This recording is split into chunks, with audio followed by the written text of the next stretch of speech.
There you go. What's up, everybody? Today we're working on a special project because it's for my little boy. We're building shelves for my baby's bedroom, but if you know, I love dirt biking, so it's gonna have a dirt bike swing to it. We're gonna build motorcycle tire shelves. We're in my jungle of a backyard. First step in our project, obviously, get your motorcycle tire. Easy to come by if you know somebody who has a motorcycle. If you don't have one of your own, just tell them when they're done with their tire to give it to you, because they're hard to get rid of, honestly, unless you know somebody who recycles them. So this is perfect for me because I had one that I just finished using. So here's my tire. I already cut it in half, but that's step number one. Cut your tire in half. Probably the most difficult step of this whole process. If you'll notice right here, there's metal wires on both sides. Those make it very difficult to cut, so be careful and don't cut yourself on them. Next, cutting out your wood. So I went into the old shed and found me a nice scrap piece of wood, and this is how I trace out my shelf, because you've got a good sized lip throughout here that the shelf's probably going to sit like this. So what I did to trace it is I put my marker on an angle like this and drew inside. So if I'm drawing with my marker inside there from above, it'll be inside the tire already. Trace it out and then cut it out. Obviously that's just a rough trace. I'm gonna cut it a little bit wider than my mark. On to cutting.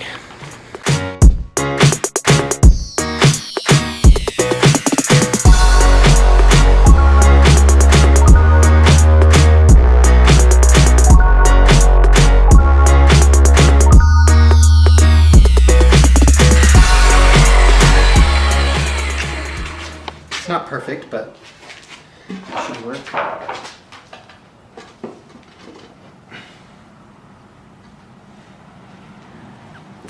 There you have it. So that's what we're going for.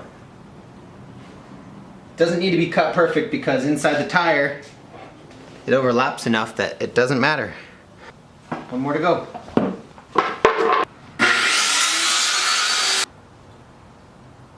There we go. There's two of them.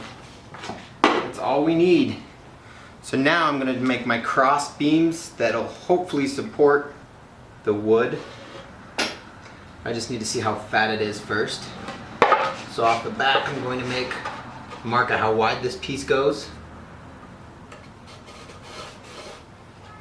so I can see how far I need to go here. I want it tucked in the tire because that'll give me a little bit more support, make it a little more stable.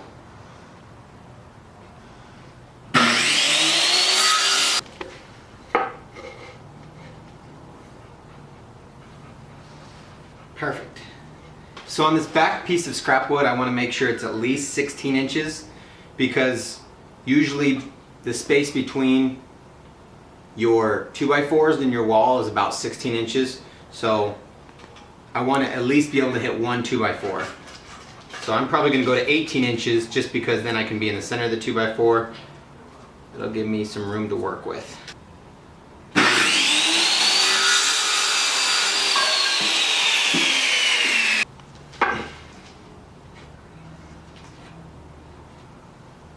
Okay, so this is the bracket that it's going to sit on. I'm going to screw that together like that, and then I'm going to go and get this attached to the wall and then attach the shelf to it. That way I'll have all my measurements, and then if I want to paint it, I can pull it off the wall and spray paint it once I've got my measurements and holes. So since this is a harder piece of wood, I need to make sure that I drill a pilot hole or else the screw is going to crack my wood. So just be aware of that.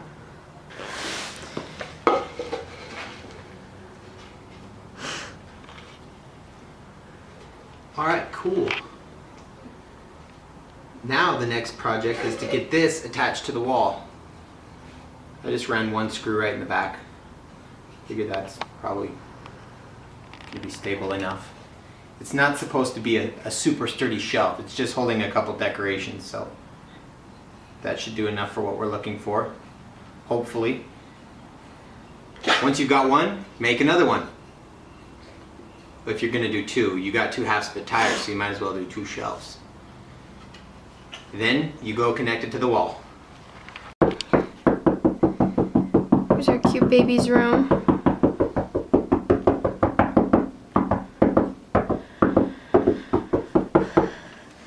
Okay, Can't find a stud. Hang on. I found one. So the problem with older houses is the sheetrock's not connected to the wall very well, so it took me forever to try to find where my stud was. So I ended up just pounding a nail in the wall until I found the first one. So I've got a lot of, luckily the tire will cover to about there, so we just have to cover up these end ones.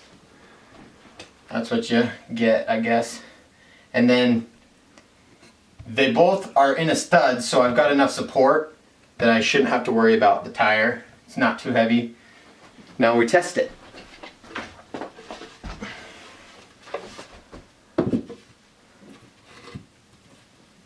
Obviously I'll come back through with a nail gun and put it through nails, a few nails in there.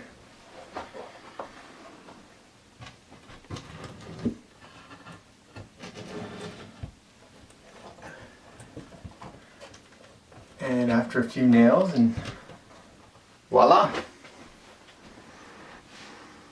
Tire shelf. Okay, well from that point you pretty much get it. Repeat the process for the next one, and then you're good to go. If you want, once you nail it, go spray paint it with some black or white spray paint, whatever you want. But that's it for today. Thanks for tuning in, and tune in next time for whatever project we got brewing up next. See you guys. Hi.